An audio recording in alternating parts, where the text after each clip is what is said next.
Hello everyone and welcome back to my channel, The Grim Reader. I am back from my travels, which all went really well. And yes, the party was great. It was very interesting and the whole trip was nice. And I think one of the reasons is because I was relaxed from it being towards the end of the summer, not at the beginning of the summer. And even not in the winter, which for reasons just because that was also right after I had finished teaching and there was a whole bunch of stuff that made it kind of stressful. So it was a really good trip. And I just want to come and give you a brief update on my reading. I'm not going to get into a great amount of detail. This is sort of just a hey, I'm back video quickly.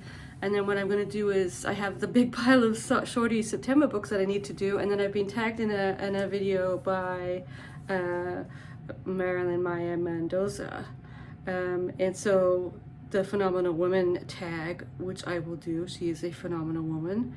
And then things get busy with school, but I do kind of want to retain perhaps a more sort of, what's the word, regular updating schedule for you all, the few people that like to see me chat, but also just for my own sort of record keeping and sort of trying to speak about what I'm reading type stuff. I've gone down numerous rabbit holes. This whole summer has been, on the one hand, kind of doing silly things that waste time a lot, but perhaps I needed for my psyche. Stupid phone games, or even silly, negative, not negative, but dark or sort of unwholesome, true crime stuff, which I don't think I want to do anymore. I'm going to step back from that completely. I just don't know why I do that, but why do we do the things we do? Because we're silly humans. Because we're silly humans and imperfect. And then this morning, one of the rabbit holes, how did I get? It has to do with reading the Knausgard. So the Knaus is going really well. We're in the Russian section, which I'm finding more interesting than the Swedish section, because it's two people who I think are going to be revealed as related somehow. And so the Russian section, the people involved are just very cultured and they're talking about more sort of philosophical ideas as opposed to thinking about what girl likes them. The Swedish guy was kind of like a stand-in for Knausgard, as I said. So, and it's sort of slowly coming together. He's weaving this really interesting story that does connect to things that I've been rabbit holing about, to do with quantum physics to a certain degree and all of that kind of quantum mechanics, Schrödinger's cat. I know that I'll only ever scratch the surface of it because I don't have the math for it. And one of the purchases I made just for my Kindle was quantum physics for dummies, because regarding any kind of physics, I'm a dummy. And it said, as of chapter 7, I require a certain level of like knowledge about calculus, blah, blah, blah. I'm like, okay, I can only read to chapter 7. But I have to say that even that little bit that I've read so far has been fascinating. If only because I quickly go to how, like, the metaphors that are used to describe these kind of the inside of the atom and all of that stuff are so fascinating to me.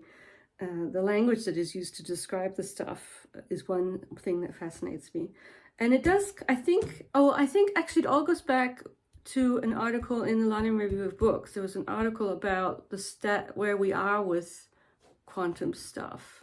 I'll see if I can find it. It's from before the trip, so I have a bad memory of it, or the memory's receded, but that's how I got onto it.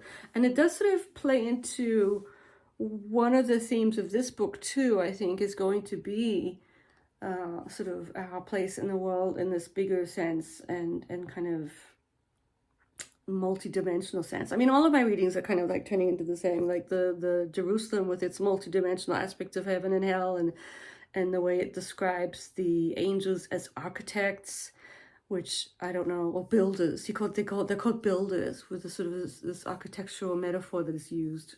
She fascinates me too. But that led me down, of all people, a Marilynne Robinson rabbit hole, because she's interested in these things too. And I kind of was glad that I found this essay collection, which I've always had a hard time with because her writing is so dense. She's an extremely brilliant person. Her mind, this is a brilliant mind. It's also a very religious mind, much more religious than mine, but in a kind of still fascinating way. Like, her latest book is called Reading Genesis. I'm probably going to get it because we actually talk quite a bit about the Bible and stuff in the fairy tale class. And I have to admit that I'm not really down with the Bible. I mean, I just don't know it that well. I've read bits and pieces of it, but I have never studied it in any great depth because I come from a religious household. And anyway, point being, she is fascinating, and she's also kind of interested in these issues to do with how did it all begin, and like what is consciousness, and how do the whole science religion type stuff. Anyway, it's just this is the way my silly mind works, and it almost gets more kind of interested in expansive stuff the less time I have. It must tell me something. I often stop very, very heady tomes just before school starts. It's like I'm doing something there. But that's okay. That's fine. I'm used to it, and it's all fun until it's not. It's fun, and I'm pretty happy with my reading Over the Sun, despite all these silly distractions and rabbit holes. I could have done more, but that's just how it is. So the Wolves of Eternity is going really well, and then I did finish a sort of mid-brow book. As I'm calling it mid-brow. I hope no one's too upset about that terminology.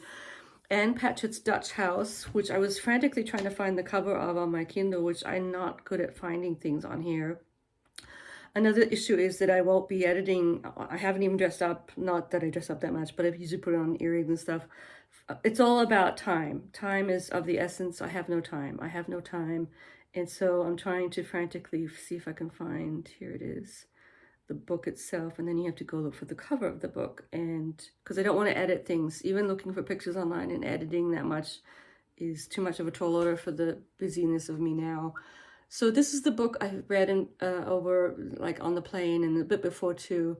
A couple of times I almost DNF'd it because it just didn't hold my attention that deeply. I didn't feel that connected or interested in the characters. I kind of see what she was trying to do with the house as being this big house was supposed to be like a central theme or motif of the novel, and then people's relationships to it, but all of it didn't wow me in the way that, so one of my favorite midbrow people is Stuart Onan. Now he writes kind of similar about like people from America, whatever, and then I read two of his, Emily Alone, which I really liked, and then one earlier book where I think the father was still alive of the same family, and they go on a summer holiday, which I forget the name of that.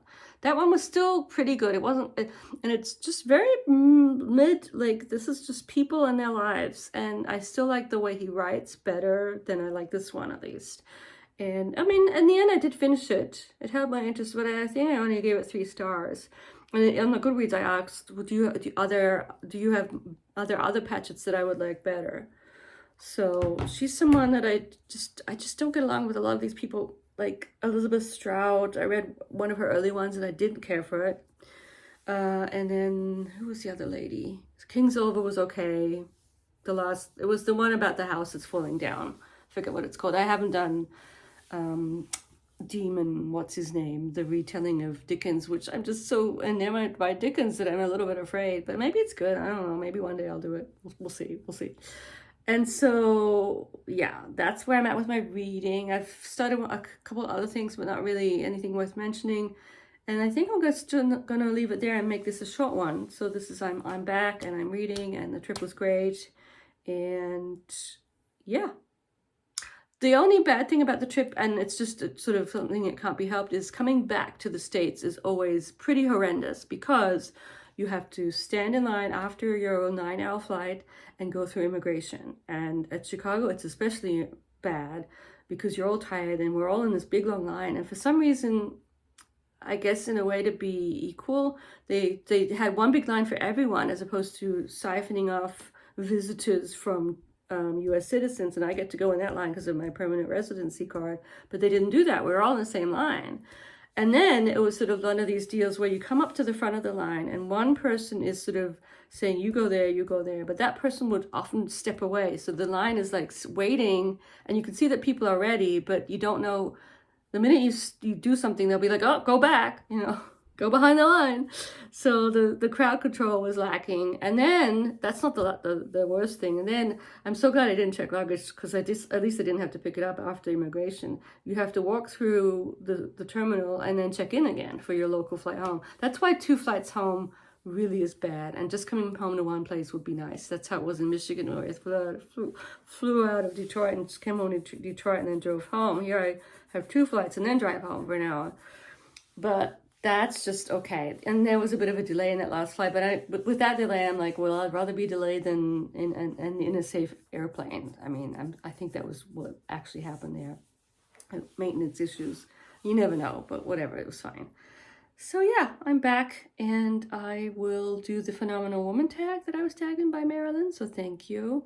And I'll do my Shorty September at some point. And now I'm going to try and read before dinner and not play games. See you later, bye.